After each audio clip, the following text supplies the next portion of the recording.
el mandamiento de pago.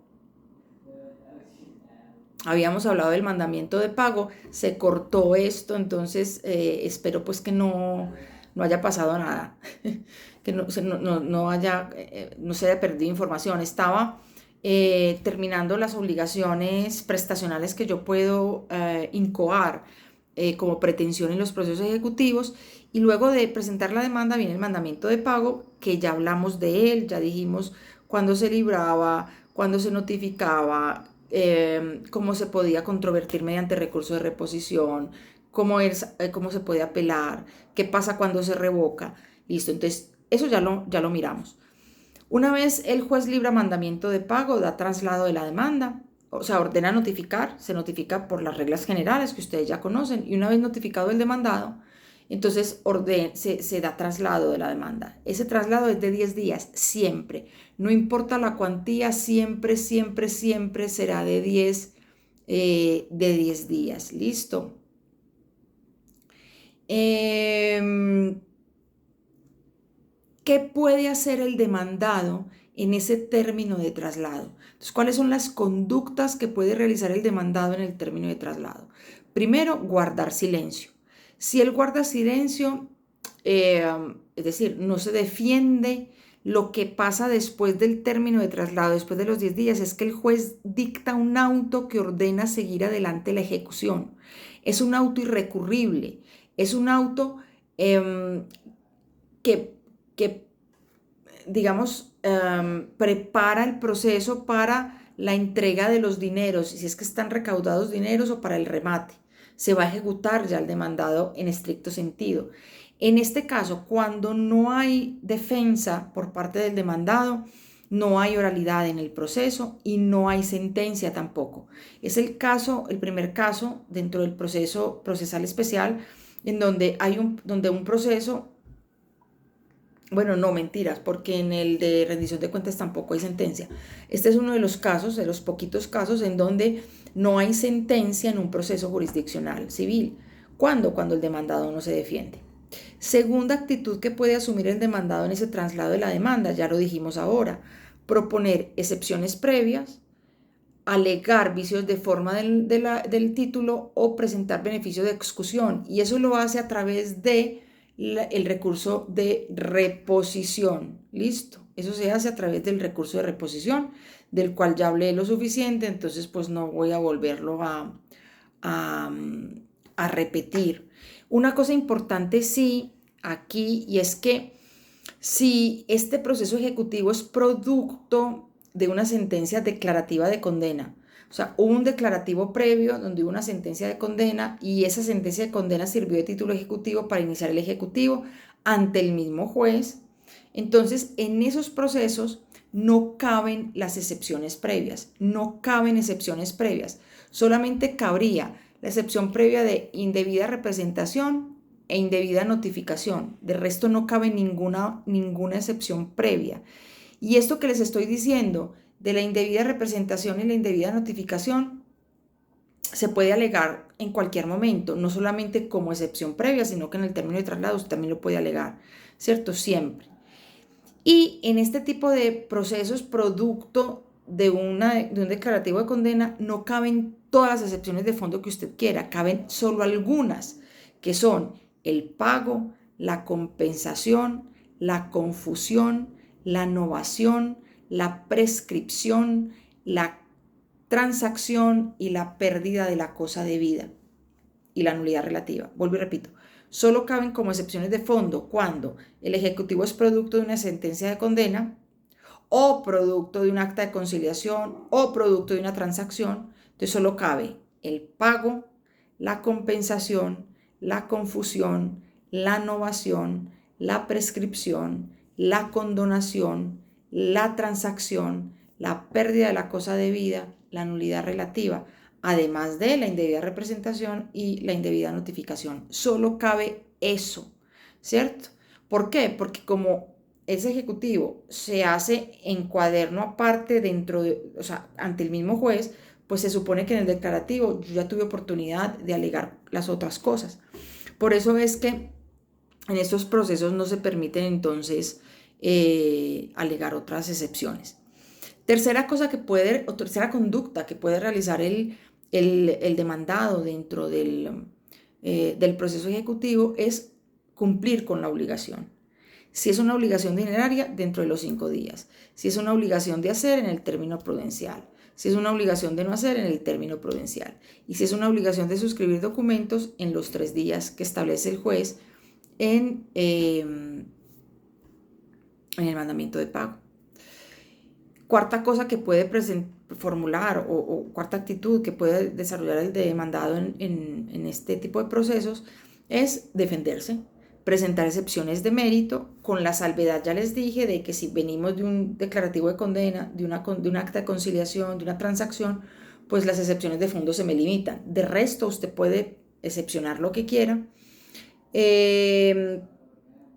Y en estos casos, cuando el demandado propone excepciones de fondo, sí hay oralidad y el proceso sí termina con sentencia. Entonces aquí nos vamos a las audiencias del 372 y del 373 y del 392, o sea, la audiencia inicial, la audiencia de instrucción y juzgamiento y la audiencia única concentrada, si es de mínima cuantía. Quien pierda pues debe pagar costas. Entonces habrá una condena en costas, ya sea en la sentencia si hubo defensa o ya sea en el auto que ordena seguir adelante la ejecución si es que no hubo defensa. El demandado puede pedir exoneración de costas si comprueba mediante incidente que su mora fue producto de la culpa del acreedor, o sea que el acreedor se demoró en recibirle, y si él comprueba eso vía incidente, se libra de la mora, de las costas. Eso lo dice el artículo 440, inciso primero del Código General del Proceso. Aquí el traslado de las excepciones de fondo es distinto. Recuerden que en un verbal es de 5 días y en un verbal sumario es de 3. Pues aquí es distinto. Aquí me dan traslado de la demanda, que es de 10 días para el demandado, y él propone excepciones de fondo. ¿Cuál es el traslado al demandante de esas excepciones de fondo? 10 días. Lo que pasa es que ese traslado no va a hacerse como está en el artículo 9 de la ley 2213, sino que se ordenará mediante auto. Entonces, después del traslado de la demanda, el juez dictará un auto dándole traslado al demandante por 10 días. ¿Para qué? Para que se defienda de las excepciones. Y después de eso convoca oralidad. Entonces, así funciona el proceso ejecutivo cuando hay defensa. ¿Listo?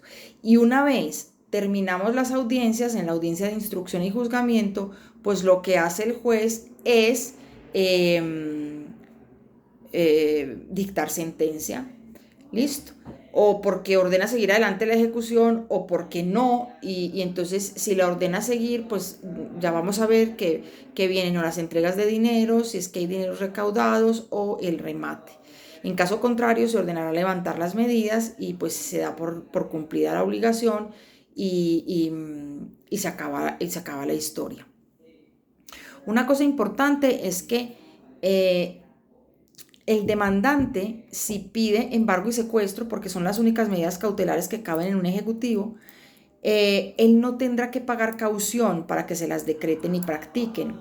Solamente pagará caución si el demandado se defiende. Entonces, si el demandado se defiende en el término de traslado de la demanda, ahí el juez le dice al demandante, mire, yo ya le embargué, pero usted me debe pagar caución, que creo que es del 10% del valor de la pretensión, y si usted no me la paga, le levanto la medida. Entonces aquí la caución es para que no me levanten la medida, no para que me la practiquen, como en un declarativo, que en un declarativo yo pago caución para que me la practiquen. Aquí ya está practicada. La idea es que tengo que pagar la caución para que no me la levanten, ¿cierto? Entonces eso es muy importante. Ya dictamos sentencia, o sea, ya se defendió y se dictó sentencia y se ordenó seguir adelante la ejecución. O no hubo defensa, entonces después del traslado de la demanda se dicta un auto ordenando seguir adelante la ejecución. Y ahí vienen una serie de actividades procesales necesarias para poder cumplir con la obligación prestacional. ¿Cuáles son esas actuaciones posteriores a la sentencia o posteriores al auto que ordena seguir adelante la ejecución. Primero, que esa sentencia o ese auto esté debidamente notificado. Segundo, que se hayan embargado y secuestrado los bienes del demandado. Tercero, que se avalúen los bienes que se embargaron y secuestraron. Cuarto, que se liquide el crédito. Quinto, que se cite a los terceros acreedores hipotecarios o prendarios. Sexto, que se señale fecha para remate o se entreguen los dineros en caso de que no hayan remate, sino que haya dineros pues en la cuenta del banco. Entonces, eso es lo que hay que hacer. Entonces, vamos primero. Si no se pidió el embargo y el secuestro desde la demanda y no se ha embargado nada, aquí se tiene que embargar algo, ¿cierto? O secuestrar algo. Bien, entonces esperamos a que se secuestre y se embarque. 2, viene el avalúo de los bienes. Entonces, digamos que o porque las partes presenten el avalúo, las dos o alguna de ellas, o porque los acreedores en donde se embargaron remanentes en el proceso también lo pueden hacer. Entonces, o los acreedores donde se embargaron remanentes o las partes pueden presentar el avalúo. Entonces, digamos que el avalúo se presenta dentro de los 20 días siguientes a la ejecutoria de la sentencia o a la ejecutoria del auto que ordena seguir adelante la ejecución. ¿Cuánto valen los bienes? ¿Cierto? Si es un bien inmueble y yo no presento avalúo, entonces se considerará que el avalúo es el valor catastral aumentado en un 50%.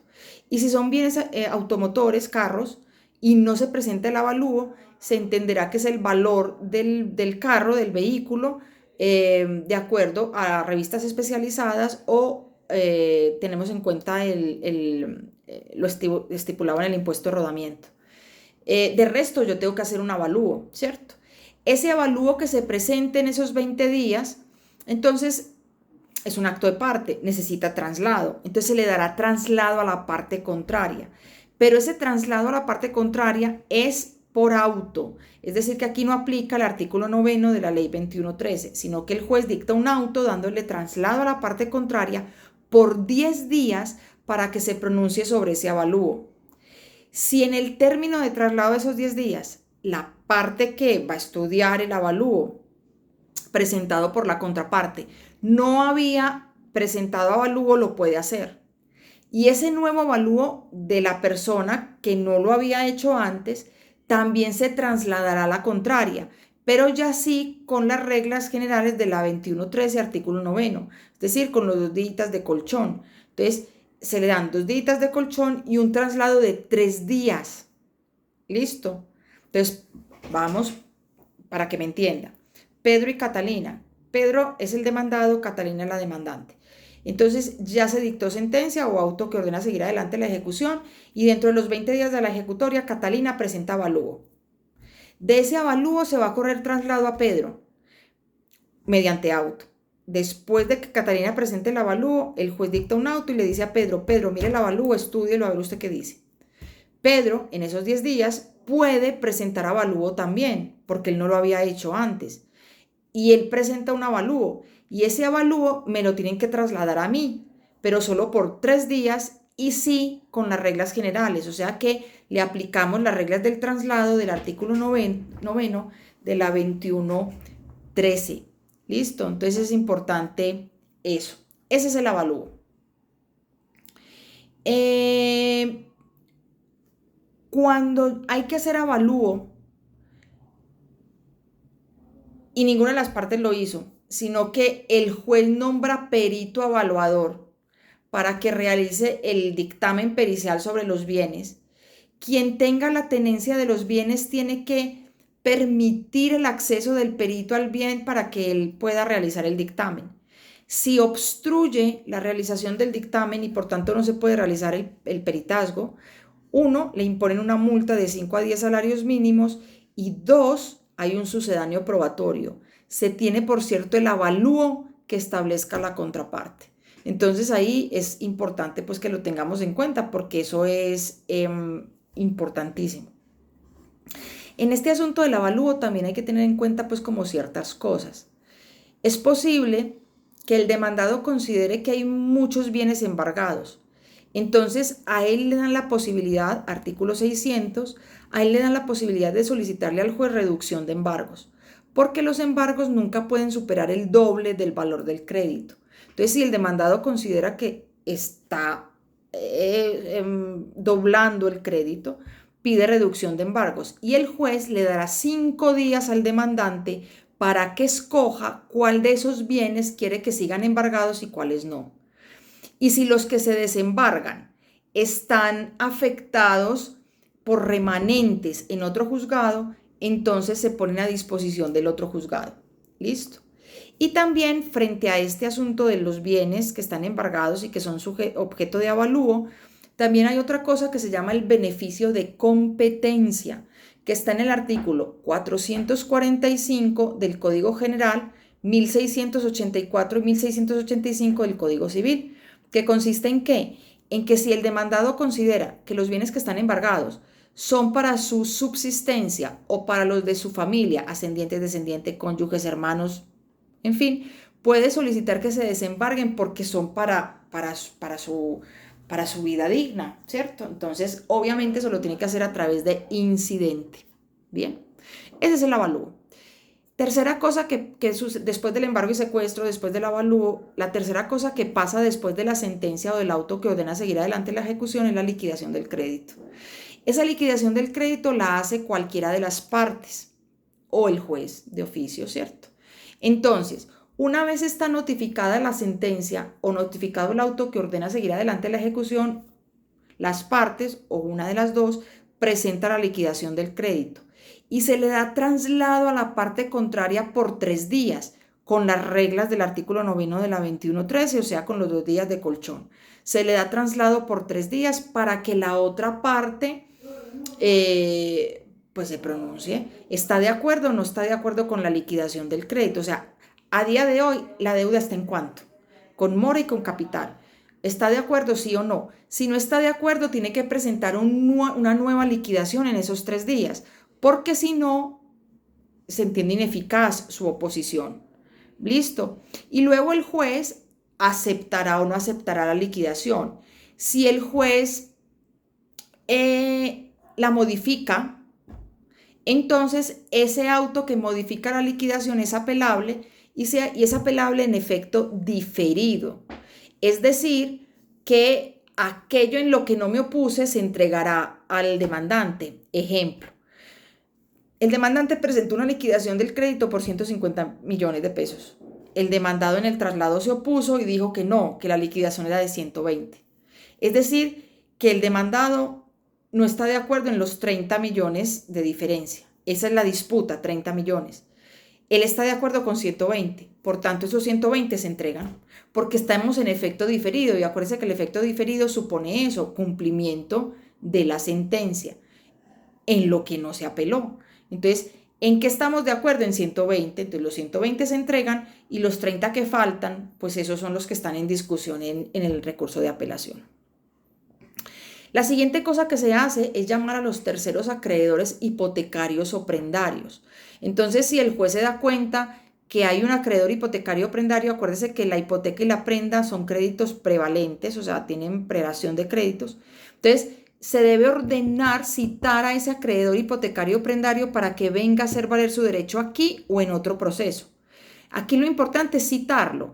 No, él no tiene la obligación de venir, pero eso sí, si en esos 20 días él no presenta la demanda ejecutiva hipotecaria aquí, en este proceso o en otro, solo podrá hacer cumplir su derecho en este proceso, en donde se le llamó.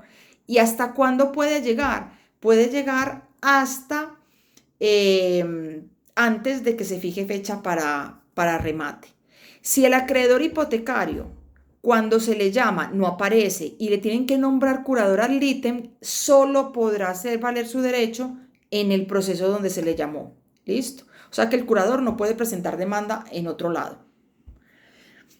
Siguiente cosa que se hace, o siguiente actuación procesal después de llamar a los terceros acreedores hipotecarios o prendarios es fijar fecha para remate, si estamos hablando de un bien inmueble o mueble, y o entrégale de los dineros si hay dineros retenidos y no hay bien quién va a rematar, sino que hay unos dineros que están pues en la cuenta del banco, como sucede por ejemplo en un ejecutivo de alimentos que periódicamente pues se tuvo que recaudar plata, eso se le entregará al demandante. Pero entonces vamos a hablar es del remate. Entonces el remate va a salir, o sea, se rematará el bien avaluado y la base de licitación será del 70%. Acuérdense que en un divisorio es del 100, aquí es del 70. Todas las veces que salga en subasta pública va a salir por el 70%, ¿cierto? Una vez fracase la segunda licitación, las partes pueden volver a evaluar el bien, pero siempre saldrá por el 70%. ¿Qué hay que hacer? Hay que publicitar el remate. Entonces, se debe publicitar el remate previamente a que se realice. Entonces, se publicita una sola vez por prensa o radio. Se hace día domingo. No se debe publicar con una antelación inferior a 10 días. Y en esa publicación de prensa o radio debe establecerse la fecha y hora del remate. Se debe describir el bien que se va a rematar. Se debe establecer el avalúo del bien. Se debe decir en qué juzgado y bajo qué radicado está el proceso. Se debe identificar al secuestre. Se debe establecer el porcentaje de la postura. Se debe allegar esa publicación al juzgado y se debe, en caso de inmueble, aportar también un certificado de libertad que no tenga una vigencia superior a un mes, ¿cierto? Entonces, con eso se puede realizar el remate.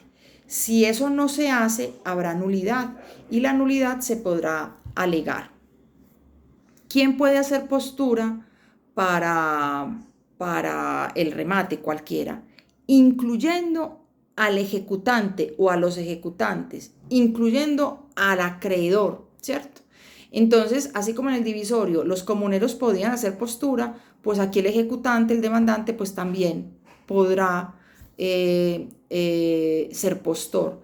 Igual que en el divisorio, cualquiera que vaya a hacer postura tiene que pagar el 40% como derecho para entrar al remate, ¿cierto? Entonces la postura será del 40%.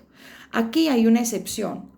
Si hay varios ejecutantes, varios demandantes, y alguno de ellos es de mejor derecho, o solo hay un ejecutante, entonces ese único ejecutante o el ejecutante de mejor derecho, el acreedor de mejor derecho, no tendrá que pagar postura, ¿cierto? Esa es la regla general, no tiene que pagar postura.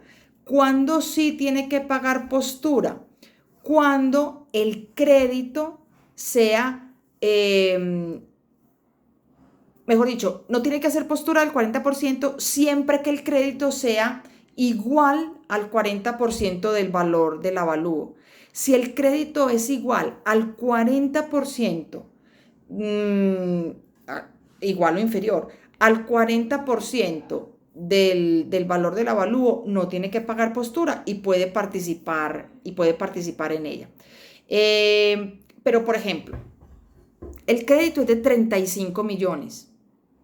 El avalúo es de 200 millones, ¿cierto? El crédito es de 35 y el avalúo es de 200. Yo, para poder participar en esa postura, en ese remate, tengo que pagar el 40% del avalúo, o sea, el 40% de 200. ¿Cuál es el 40% de 200? 80 millones. 80 millones es muy superior al crédito. Entonces, si esa postura es muy superior al crédito, yo sí tengo que pagar postura. No el 40%, sino la diferencia. Entonces, el crédito es de 35 y el 40%, que es el 40% de 200, que es el avalúo del bien, son 80.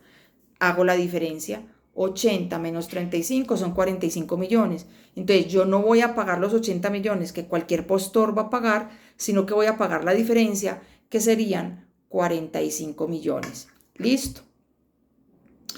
Llega el día del remate. Y entonces, ¿cómo se hace o cómo se practica esa diligencia? Entonces, yo puedo hacer postura o dentro de la audiencia o puedo hacer postura antes de la audiencia. Si yo hago postura antes de la audiencia en un sobrecerrado, yo allego mi postura, es decir, el recibo de consignación del 40%, y hago la propuesta de compra que no puede ser inferior al 70% de la base de licitación, ¿cierto? Entonces empieza la diligencia de remate, el secretario del despacho normalmente es el que instala, anuncia cuántos sobres hay y después de anunciar los sobres hay una hora en la cual el que quiera hacer postura la puede hacer. Después de eso se abren los sobres y se leen las posturas, las que hicieron en sobre cerrado y pues en sobre cerrado con anterioridad al remate y los que se hicieron dentro de la audiencia. Y si hay empate, entonces se desempata o porque uno de los dos incremente el valor del bien de compra o si no hay quien aumente el valor, pues entonces el que primero hizo postura. Al que hizo la mejor oferta se le adjudica, ¿cierto? Y se le devuelve a los postores que no ganaron, pues el valor de sus posturas. Y luego se realiza un acta que contiene pues como todo lo que pasó en el remate. Hasta antes de la adjudicación, cualquiera puede alegar vicios de nulidad en la celebración del remate, porque no se publicó en el periódico, porque no fue día domingo, porque no se entregó un folio de matrícula con una vigencia de inferior a un mes, cualquier cosa de esas. Entonces, antes de que se adjudique. Dentro de los 5 días siguientes a la realización de la diligencia de remate, al que le adjudicaron debe pagar el saldo, ¿cierto? Entonces, él pagó una postura, pero la venta fue por un valor superior, entonces el saldo lo debe pagar y debe pagar los impuestos, que es un 1% a la DIAN y un 5% de impuesto de adjudicación. Si el que ganó, al que se le adjudicó, es el acreedor de mejor derecho